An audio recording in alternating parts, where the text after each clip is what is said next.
Tal como lo anunció hace un momento el doctor Alfredo Sarmiento, tulueño de nacimiento,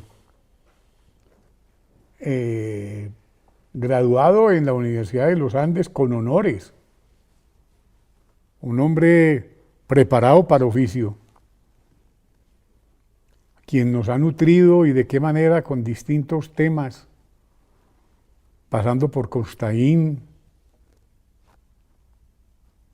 yendo a Tuluá, hablando de su querida y distinguida e inolvidable señora madre, y de todo lo que representa Tuluá en la violencia colombiana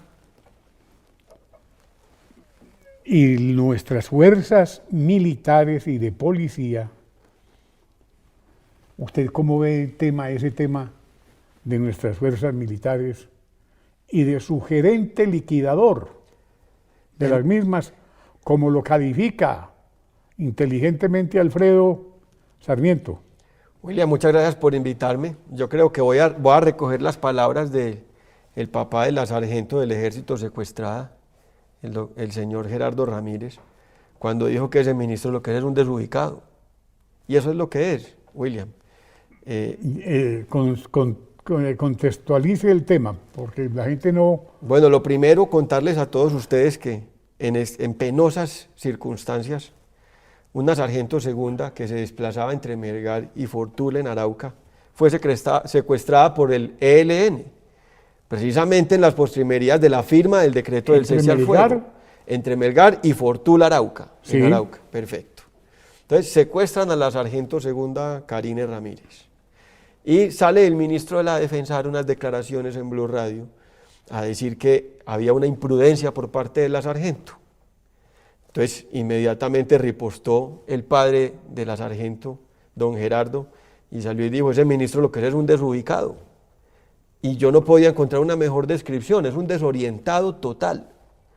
¿Cómo se le ocurre al ministro de la Defensa salir y decirle a los retirados de la fuerza pública que no pagan la mesada 14, a unos héroes de la patria? Y usted sabe las circunstancias en que se pensionan ellos, William, muchas veces ellos mutilados, y apostando sus vidas, sus familias, ver muriendo sus amigos en el campo. Y les dicen que no les pagan la mesada 14 después de que en un comunicado, que quiero leerles a todos, Gustavo Petro el 9 de mayo dijo lo siguiente: defendamos la mesada 14 de las asignaciones de retiro en la fuerza pública. Y cierra su comunicado con este párrafo: si la decisión del Honorable Consejo de Estado es dejar sin sustento legal el pago de la denominada mesada 14 a los integrantes de la fuerza pública, el Gobierno Nacional estudiará todas las salidas legales que eviten causar un perjuicio a los retirados de la fuerza pública, quienes en gran cantidad, por su edad y condiciones particulares, son sujetos de especial protección constitucional. Es el comunicado de prensa del Ministerio de Defensa Nacional el 9 de mayo del 2023.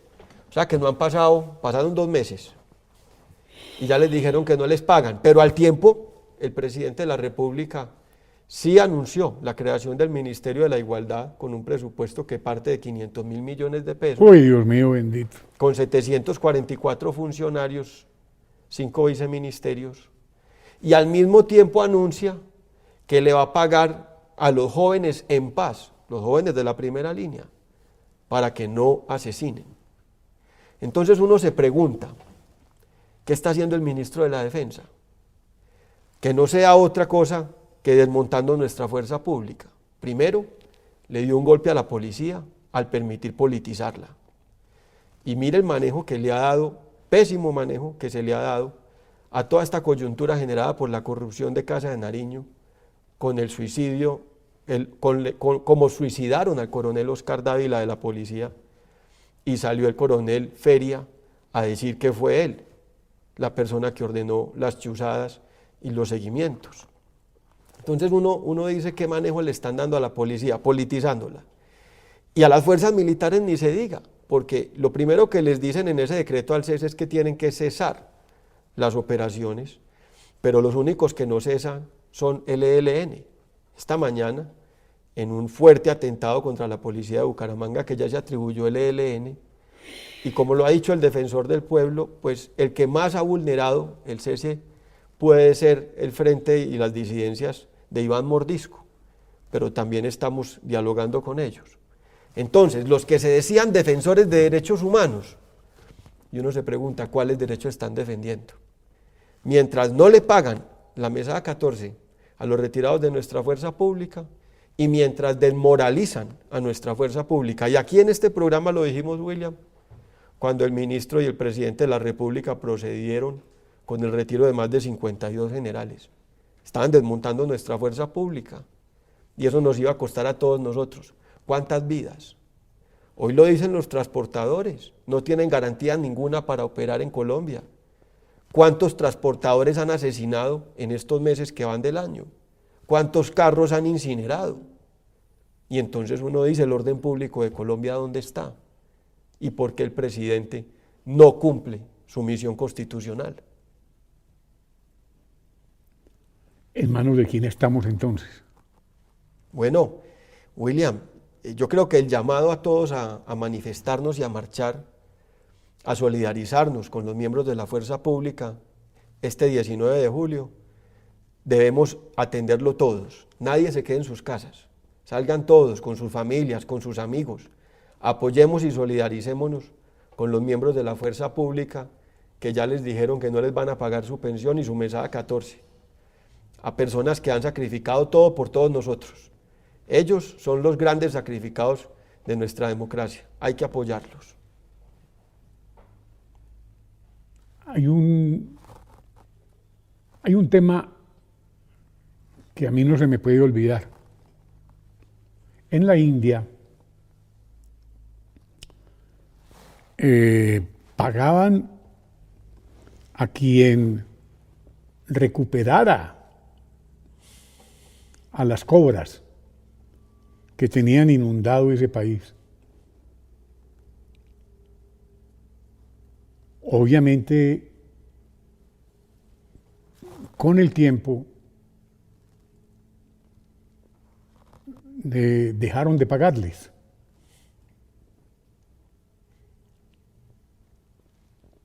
Esos mismos a quienes les pagaban por resolver el problema, comenzaron a hacer ochas y panochas con el tema y las soltaron e hicieron de eso un verdadero negocio. Aquí pasa lo mismo. Aquí le están pagando a unos tipos que dicen para que no asesinen. Entonces, el día que le pongan orden a esto, ¿qué vamos a hacer con esa gente? Lo primero, William, es que después de que el presidente Petro dijo en una alocución que iba a reducir los crímenes para que se bajara la criminalidad, este disparate de pagarle a los jóvenes para que no asesinen es lo por qué le ha ocurrido. Primero porque yo cuestiono, esos jóvenes deberían estar en un reformatorio antes de entrar a unos estudios. Es que para entrar a unos estudios... mandarlos de embajadores a El Salvador. Bueno, pues peor todavía. Lo que uno analiza es que estos jóvenes lo que necesitan es primero reformarse para luego estar dispuestos a estudiar. Para que Bukele se encargue de ellos. Ah, bueno, muy bien. Seguimos viendo comparaciones. ¿Sí? Y vemos todavía cómo se desempeñan otros líderes políticos en otros horizontes del continente y en Centroamérica también, porque sucede en Argentina, va a suceder con Javier Milei y seguramente va a suceder en El Salvador con la reelección de Nayib Bukele. Lo que vemos en Colombia es lo contrario, cómo se le dan ventajas a la violencia por parte del ministro de la Defensa, por parte del presidente de la República. Y además, William, ¿qué le vamos a decir a los jóvenes que sí hacen esfuerzos por mantenerse en la disciplina y en el estudio y salir adelante, cuando veamos que en más de miles, porque él está hablando de más de 10.000 jóvenes a subsidiar con 1 millón de pesos mensuales, y qué le decimos a los jóvenes que sí se han dedicado a estudiar? esos que no les cumplieron y que vieron sus créditos subir. ¿Qué les vamos a decir a ellos? El país tiene que reaccionar frente a esta falta de gobierno y estas decisiones contradictorias en unas marchas el 19 de julio que le manden un mensaje al Congreso de la República, que lo que quieren los colombianos no es un gobierno que entregue la institucionalidad. Lo que queremos los colombianos no es un gobierno que entregue nuestra fuerza pública. Y no queremos más criminalidad. Es que, William, la tragedia del desplazamiento que está viviendo Colombia no la había vivido nunca. Hemos regresado a unas épocas que ni siquiera nos llegamos a imaginar. Yo recuerdo difícil los años 90, el acoso del narcotráfico, y lo que estamos viviendo hoy es mucho peor. Volvimos a los secuestros, las extorsiones sin par. Este tema de ver las estaciones de policía bombardeadas constantemente por la narcoguerrilla. Sí. Y los comandantes de policía cayendo acribillados por francotiradores de la guerrilla. Entonces, William, imagínese cómo habrá sido la imprudencia de la sargento Ramírez, según el ministro de Defensa, que ya le anunciaron la apertura de investigaciones disciplinarias.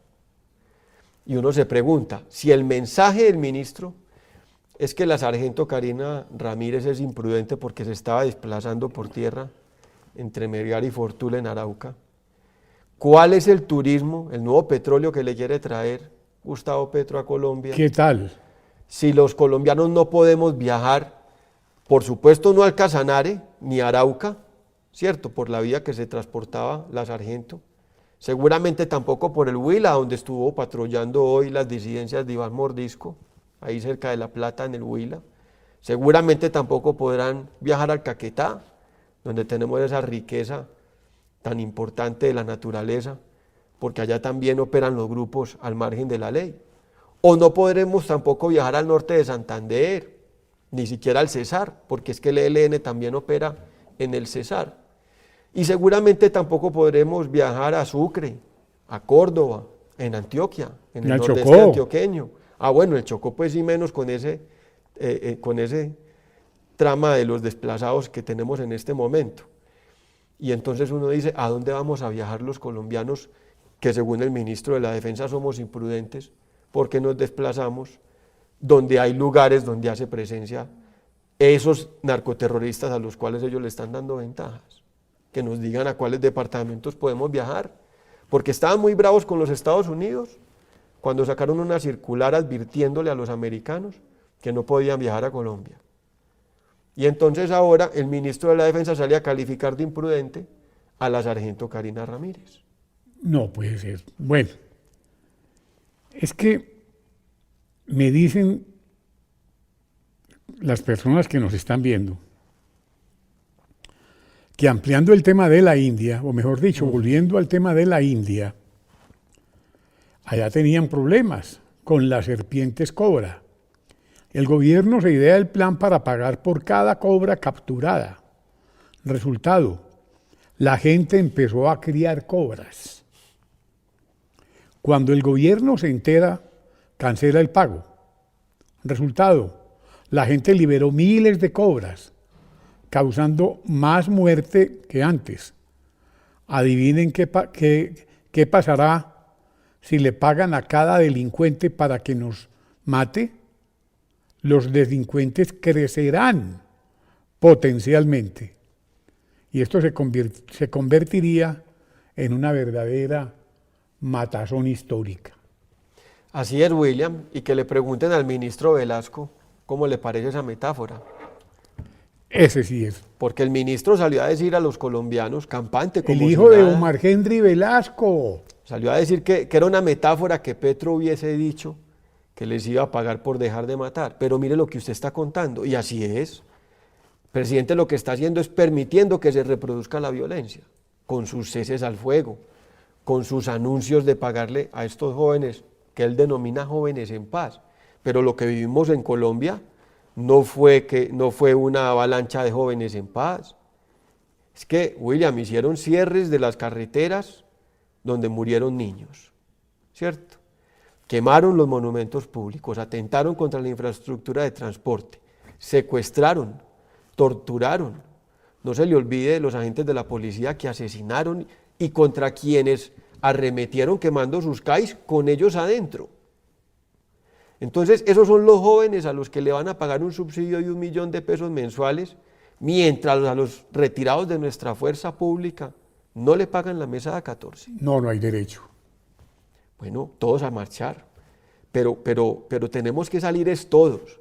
Esta marcha del 19 de julio, William, tiene que ser la marcha más grande que haya hecho Colombia en su historia, inclusive más grande que las marchas a las FARC, porque aquí van a estar los retirados de la fuerza pública, van a estar los transportadores, quienes han sido golpeados con continuas alzas del combustible, adicionalmente al asesinato de sus compañeros en las vías y a la quema de sus vehículos. Ellos también tienen que salir a marchar con todos nosotros.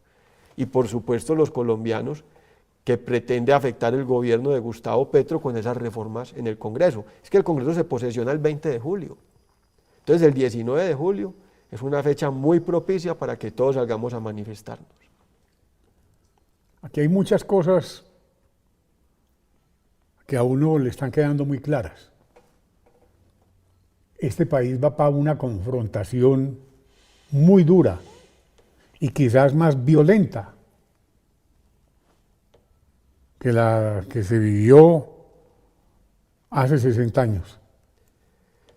Tenemos un ministro de la Indefensa. Sí, el indefenso Como ministro. lo dijo Gerardo Ramírez, el papá de la sargento secuestrada, el desubicado. Mientras Colombia está en manos de Lampa. Y fíjese, eso es en todas las ciudades, en todos los departamentos. Entonces los colombianos todos somos unos imprudentes. Sí. Porque si usted va a un sitio, si usted como autoridad va a un sitio a imponer orden, allá lo pueden secuestrar o lo pueden asesinar. Porque no tuvo la precaución de pedir permiso. Claro, y fíjese lo que han dicho los gobernadores sentados con la procuradora. No hay garantías, y en este programa lo dijimos, no hay garantías para llegar a unas elecciones en semejante violencia. Y ahora con lo que hemos venido a conocer del escándalo de Odebrecht y la vinculación del registrador, entonces presidente del Consejo Nacional Electoral, ¿con qué garantías? Si la fuerza pública no puede, porque estamos llenos de irregulares que están cedulando a todos los ciudadanos para que voten por los candidatos de ellos en el territorio, y fuera de eso las autoridades electorales también tienen deudas y tienen procesos que aclarar a la opinión pública. Entonces, ¿con qué garantías vamos a salir a las elecciones? Aquí hay dos Colombias, para que hablemos claro. La de la delincuencia. Así es. Y la de la gente decente. Yo Muy recuerdo bien. que aquí en esta misma silla tuve en vida al general Bedoya Pizarro. No. Y me dijo esto, nos contó esto, que el sueño de Tiro Fijo era crear otro país que se llamaría Caquetania. Y ese sueño se está cumpliendo. Claro, claro. Mire lo que hemos venido a saber luego de todos estos años con los testimonios de los generales venezolanos. ¿Sabe qué le pasó al general Bedoya Pizarro por haber dicho eso? Le costó la libertad. Un juez de la República lo mandó para la Guandoca, que porque él no podía dar las declaraciones. Entonces, ¿esto qué es? Y peor, William, ¿cuántos años lleva en la cárcel el general Arias Cabrales por liberar a los que liberó del Palacio de Justicia? Eso no los cuentan. Eso no los cuentan. No. Y ahora hablaba, cuando yo le interrumpí imprudentemente, No. ahora hablaba de los venezolanos. Ah, bueno, porque se vino a saber, por supuesto, por las declaraciones de los boliburgueses hoy en día colaborando con las autoridades americanas, cómo apoyaba Chávez a la guerrilla de las FARC, ¿a cambio de qué? Y mire lo que está pasando hoy. Y dígame, ¿cuál es el gobierno que ha salido a lavarle la cara a Maduro por todo el mundo? Concretaron el plan. Concretaron el plan con un embajador de Colombia en Nicaragua, marchando. Y el canciller. Ese El canciller, canciller, claro. que me arrepiento todos los días de haberle brindado mi amistad. Ese señor no merece ninguna consideración. Qué tristeza, William, el papel diplomático de Colombia. Y ahora viene el fallo definitivo sobre Nicaragua. Va a ver usted cómo Pues vamos que a eso quedar. sale, ya va a salir. Así es. Mientras están viendo esta barbería, pueden estar escuchando el fallo de Nicaragua, porque es que esto está muy delicado. Y ya nos van a prohibir pescar o bañarnos en las costas de Cartagena, Claro. al paso que van las cosas.